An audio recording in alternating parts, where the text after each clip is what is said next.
What's up, guys? Welcome back to the Fake Heel YouTube channel. I'm the Fake Heel, and today we're going to be unboxing Ringmasters Series 1 from Rush Collectibles. We have the 3 that are released right now, missing one of the variants of JONAH, but I'm not really worried about that. We're going to really just take a look at the main releases from Ringmasters Series 1, and it is brought to you by my new book, the Wrestling Figure Encyclopedia Modern Edition 2010 to 2023. It is a 340 plus page book, full color, features a picture for every single listing. Whatever you can imagine from 2010 to now, it is in here. It features a foreword by Xavier Woods from the New Day, my friend Austin, my Wheel of Fortune tag team partner. It features photography by my other friend Matthew Goldberg. He used to do the photography for the AEW Jazzwares. It's a great book. Click the link below in the description or head over to Amazon, search Fake Heel Encyclopedia, and you will find it is on sale right now. I want to say it's 30% off, but that will change, so I would definitely pick it up now while you can. But that's neither here nor there. We are going to be talking about Rush Collectibles today, and we're going to be honest with you. Obviously, I know the things that... like I know Matt Cardona and I know Brian. We have a great relationship with them.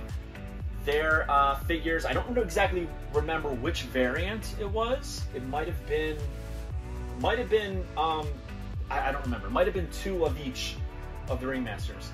And honestly, I'm not even sure if all of them broke or if just the main ones. But I saw the pile where moving the arms, twisting it and everything like that. Eventually the body, the mold of the body, the front and back, separate and then break apart because apparently there's no glue holding these together. Which, first off, yes, there should be glue.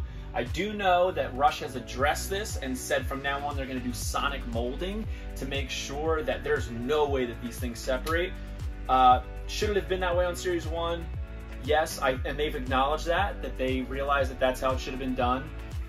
Before this even happened, just from being, you know, my ear to the street and talking to people and trying to figure out everything that's going on so that I can relay it to you guys on Instagram, here, TikTok, I knew that they already had done away with their factory and they were already moving on to another factory, so these things were already in the work of being fixed. But people who pre-ordered these, paid for these, got these figures. Now here's my thing. I am going to address this unboxing just like I do any other unboxing. I am going to touch these figures the way that I would normally touch them, maneuver them. Now, that said, as you know, I open up my figures. I don't do the integrity of each joint on an Elite. I don't move every single joint and tug on it until it's loose. I don't like that. I kind of like my figures to be a little bit more stiff since I don't play with them. I don't pose them. I kind of, you know, just a generic pose around the room and put them on a shelf. For instance, this Atom Bomb has probably been in this position forever. It's just how I am. I don't really raise the arms up unless it's something that kind of identifies that figure, like this Sergeant Slaughter. I put the finger up a little bit. These don't really have defining poses, so I'm going to approach this the way that I normally would. For instance, like, to be honest with you, with Larry Zbyszko, I'm not the hugest Larry Zbyszko fan, but I would probably leave him just on the shelf in that generic pose. Maybe lift the one arm up a little bit, but we are going to maneuver him around. First glance, I will say I'm not a huge fan of the packaging. I understand, obviously, the shape is to pay homage to the original Hasbro's. I just think there's a little bit too much going on. To be honest with you, they showed off an original one where it was like all red, and I really like that original packaging. They redid it. I do like the original painting on it. So these pictures of JONAH, Larry Zbyszko, and Roadblock, these are actually paintings, and I'm going to bring it up closer to the camera so you can see the canvas. That's the canvas. They literally, this is a hand painting that they photoshopped off, kept the canvas on there, which I think is it's beautiful, and put it on the figure with the paint smear coming kind of off. It's very, very artistic. but a little too much. And the other thing, the bubble is a little bit too high on these that when you put them into like ringside defenders, they don't fit. The carding, like to the T, it's perfect dimensions of a Hasbro. It's just that the bubble's up a little bit too high. And that's just for people who are planning to put these in bubble defenders. I don't know if you are. I wasn't planning to, so it doesn't really matter to me, but I just wanted to let you know that. So the front has Ringmasters, Figure 1 Series 1, which if you guys know me, I love stuff like that. I love when figures are numbered. I love, as the collector in me, right? Like I love seeing that I have them all, that type of thing. So like when you number figures, you're just reeling me in. So I do like that. The Living Legend, Larry Zbyszko, they kept the Living Legend in there. On the back, it has stats for each figure, and I'll go over that as we unbox them. But what I like is it's almost like the original Hasbro line art, except there's a little bit more detail, but for each one, and they're in a circle. Jonah, the French Angel, who's not out yet, Roadblock, Larry Zbyszko, the stats, and then each figure, again, they're numbered 1, 2, 3, 4. Very, very cool. I think my thing with the packaging is there's just too much. There's too much going. I understand what they were trying to do. I just think there's too much. So, for instance, up here, we got like the steel, what do they call that? The steel plates up here, design. Down here, it's like a chain link fence, okay? Then it's got the red, white, and blue stripe all the way around it. Then we got like that SummerSlam corner up here, right? There's just a lot. There's just a lot. It's not that it's ugly. It's not that it doesn't look good. It's not that it's unprofessional, because it's absolutely professional. You can absolutely tell that this was designed by somebody with skill. It's just, it's almost to the point where I think it's a little bit overdone. But, so what we're going to talk about is the main figures in the set, which is this Larry Zbyszko, this Jonah, and this Roadblock. The other ones are exclusives that I got that, like, I'm going to keep a mint on card. I don't need 3 Larry Zbyszkos on my retro shelf that I'm going to have over there. Don't need 3 Roadblocks that I have over there. But we're going to talk about each one, okay? So, first up, Larry Zbyszko. We have the black Trunks variant. This is the standard edition. We have the red Trunks variant, which is the Asylum Wrestling Store.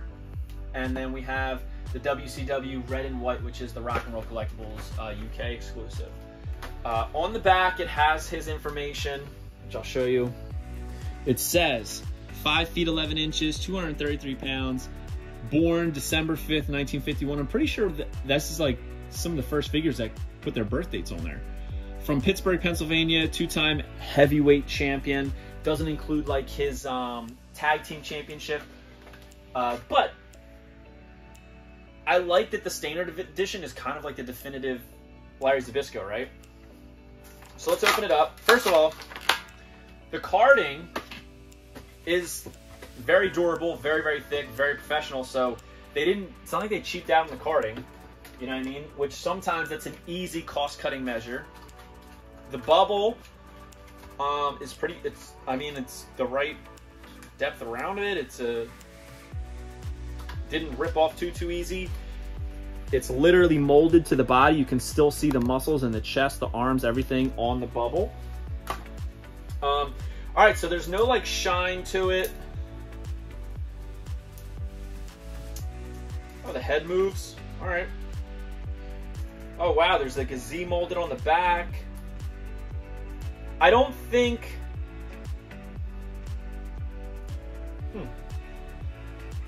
So this is weird. So when I first looked at it, I looked at it in the package and I was like, doesn't really look like Larry Zbyszko. But now that it's out of the package, I can kind of see it a little bit more. Black Trunks. I like this on the back. Gold Z. And it's not just painted on there. That is literally, I'm going to turn the light a little bit. Sorry. It's literally molded on there, which is really nice. Very muscular. There's no shine on it. It's almost painted like a prototype. You know how like a hand-painted prototype is very like flat, matte, like very dry looking, but not gonna lie, I like that. I really like that. So there's some molding of chest hair on his chest here, and you'll notice that they kind of put like a little airbrushing, like, it's not exactly brown, it's not exactly like reddish, but right there to simulate the chest hair. Honestly, probably could have done without that for me, especially since the picture that they use on the packaging, he doesn't really have chest hair that's visible. So I'm gonna be honest with you, I literally cannot move the waist. Okay, there we go.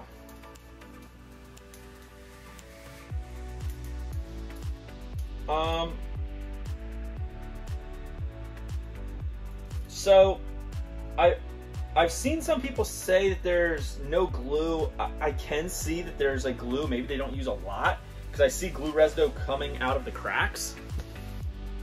I mean, gotta get this light. So you can see like literally a drop of glue coming out of the crack right there. So I feel like that solves a little bit of the mystery. They do use glue. Maybe they just don't use a lot of it. Maybe there's not enough. It's decent. I mean, like I said, I'm not the biggest Larry Zbyszko fan. Like I don't really, you know, I have his WCW Elite, I have his AWA Remcos, and now I have a retro. It's not bad. It's not like my favorite figure of all time. There's minimal detail in the hair, some comb strokes in the back, the part, you know, minimal detail.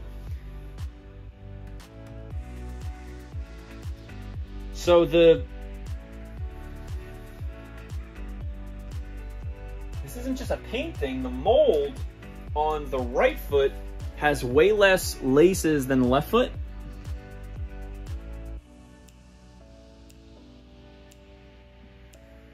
But they're kind of done just like Hasbro's used to do. Except Hasbro's was like I think a little bit more even on the sides. But I don't think it's bad. I don't think it's bad at all. I think for a first-time figure, and this is figure number 1 in Series 1, I don't think it's bad at all. And it's Larry Zbyszko. This is probably how I'd pose him. One arm up. Turn the head. I mean, I have no intentions of playing with this figure, you know what I mean? So I'm not going to, like, take him off the top rope, but it feels alright to me. Let me put it this way. Based on what I've seen a couple things online, I guess I was expecting it to feel a little bit cheaper than it is. It's not awful. It's just it's Larry Zbyszko. It's not somebody that I am super excited to have. But while we're talking about it, let's talk about the next one. This is the Asylum Wrestling Store. It's the exact same figure, except it's red. And there he is. I do know in my research that the red trunks and knee pads he wore when he faced Bruno Sammartino in a steel cage match. So there's that. And this one, probably my favorite one of the three, and this is the one I mostly want to keep mint on card, is the Living Legend Larry Zbyszko WCW version. From the UK version, it's the split white and red. This is from like 1991 when he was a tag team with Arn Anderson. They won the WCW tag team titles. I love this one. I think this is, if you had to ask me, even though I say this is the definitive Larry Zbyszko, of the three, I think this is the best one. And that was only Rock and Roll Collectibles. Love that figure. Very, very good. All right, so we're going to do an order. Number 2 is going to be JONAH. And JONAH is obviously Bronson Reed in WWE. We have two versions. We have the Standard Edition, and this is the Rush Collectibles USA exclusive. I did not get the Asylum Wrestling Store exclusive one, which is basically the same. I think it's just gray and red. But I'll show you the back. Again, nice painting. You can see a little bit of the canvas in parts of his body. I forgot to mention that. They have the signature on there, which I really like. I love details like that. 6 foot, 330 pounds, August 25th, 1988. So he's younger than me. Adelaide, Australia, 2007, heavyweight champion. Doesn't say from what, obviously, because these are not affiliated with a certain wrestling promotion. Oh, so let's just open it up. To be honest with you, I've seen people open Larry and I've seen people open Roadblock. I haven't seen anybody open the Bronson Reed yet. This one was not as stuck on the waist.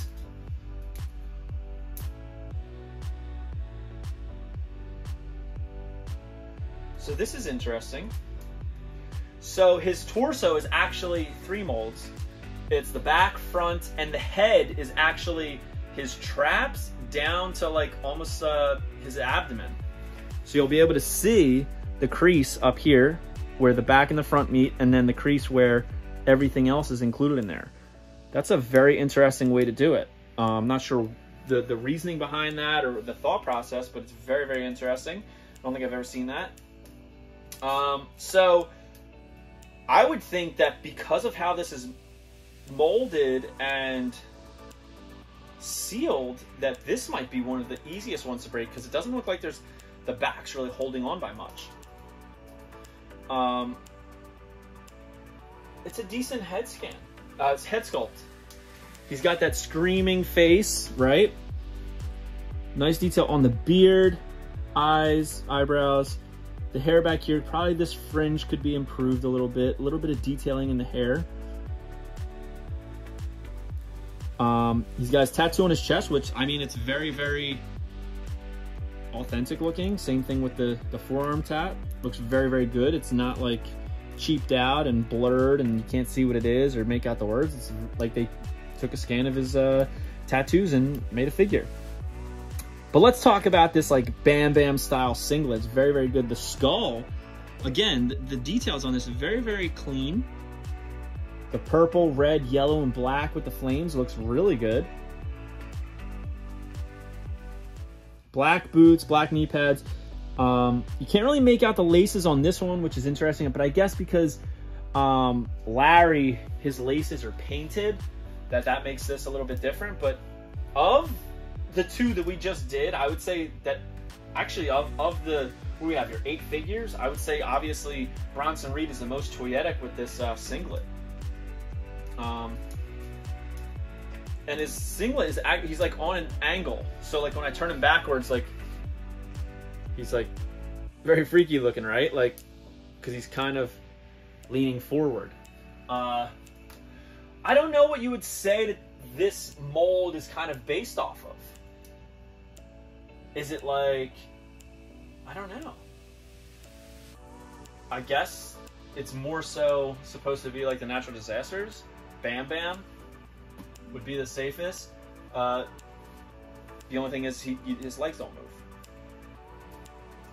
But, I don't know.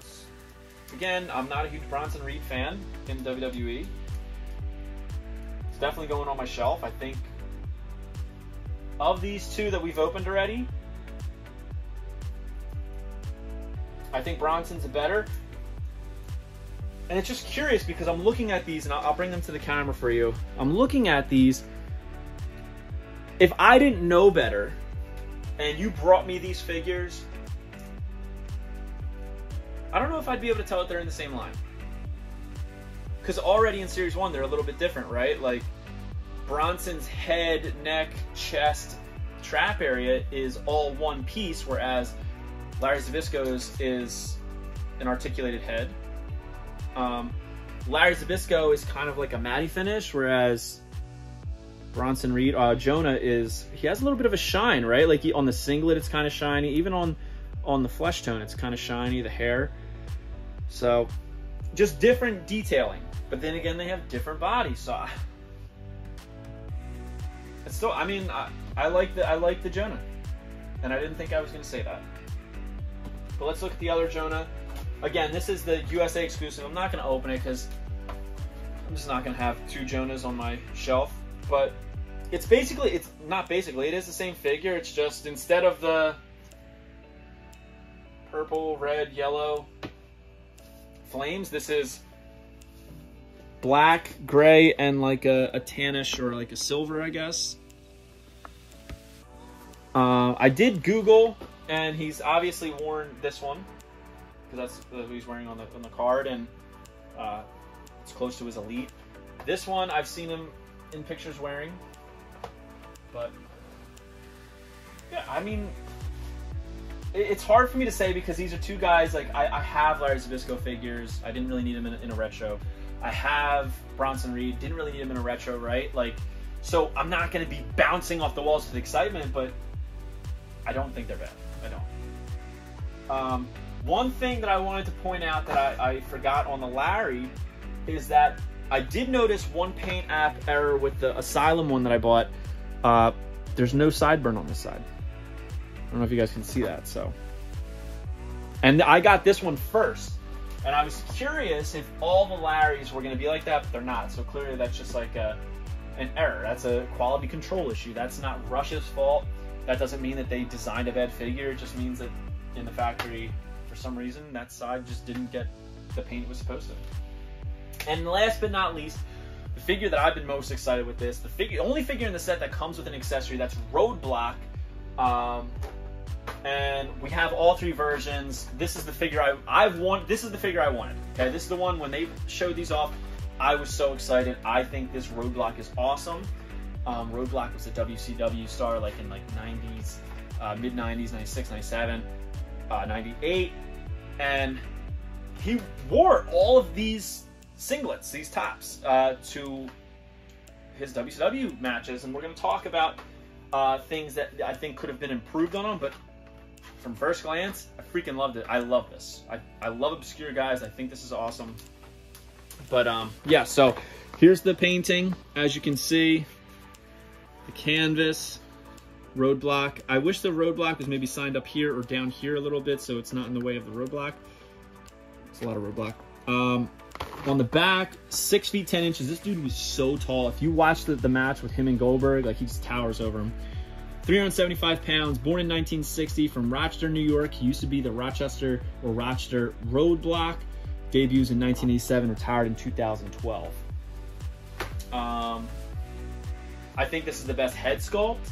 I think it's the coolest figure in the set, aside from the French Angel, Maurice Tillet, basically the inspiration for Shrek, which I cannot wait for that freaking figure. And yeah, it comes with the Roadblock, very, very cool.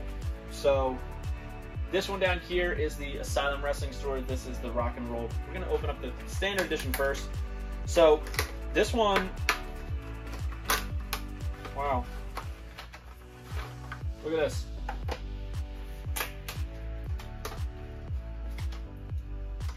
The bubble like came clean off almost. That's crazy. The top looks like it didn't even have like adhesive.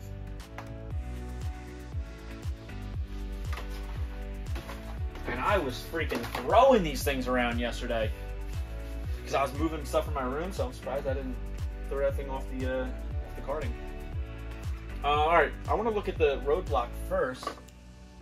It's flexible, but it's like sturdy. Like I feel like I can move it around,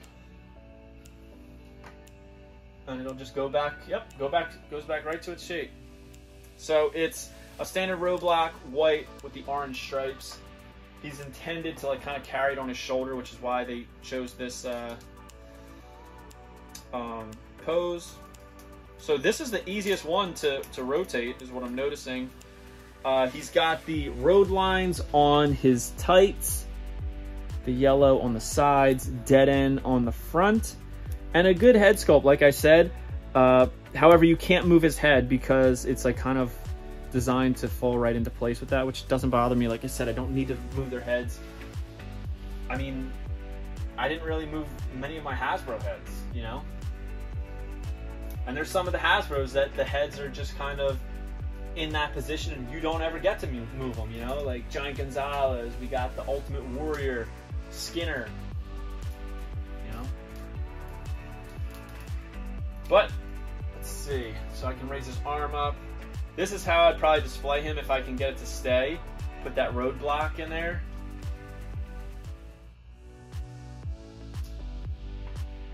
I'm standing, so I can't really work it too well. But what I wanted to talk about was he wore all of these attires in these figures in WCW, which I freaking love that they did that. There's only one that I could find that they didn't do, and it's like the least toyetic of all of his figures, and I think it's in the Goldberg match I was talking about. It just says Roadblock.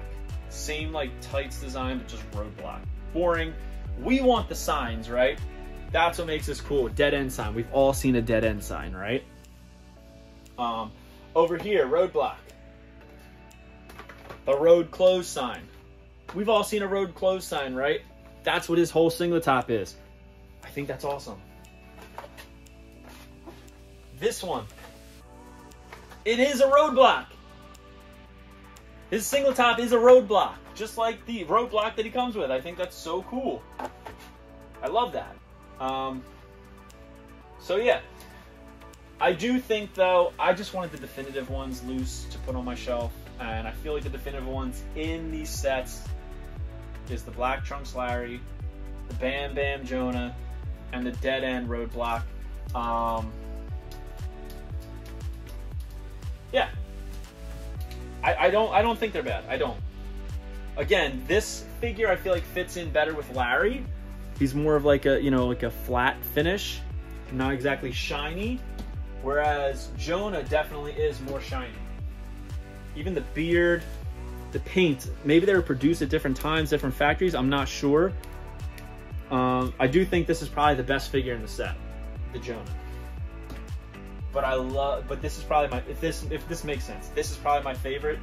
That's probably the best figure in the set, but this one's gonna be my favorite. I don't know if that makes sense to you guys. It makes sense to me. This was the best made figure. This is the one that I affectionately like more.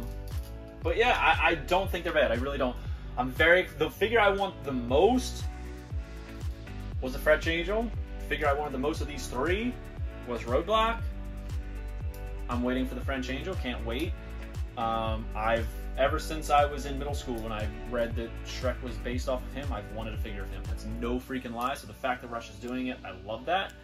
I love that we have an accessory here, the Roadblock accessory, and it's very, very, I would say, to scale with the obscure scale of a retro Hasbro style figure, because they are kind of like, you know, very stylized. But yeah, I think it's great. Plus, if you're asking me, the value, I think they're good. You're talking about these figures, each cost me 25 bucks. For a limited edition independent toy company, I think that's great. You're looking at 40 to 45, 50 for other companies. These were literally 25 bucks. And with some of them there was coupon codes. Like, I thought they were very fair priced, which is why I didn't mind getting them. So yeah, I think they're good. Especially if they improve any errors that they seem to think they're having with the sonic molding, sonic fusing, whatever it is, sonic welding, sorry.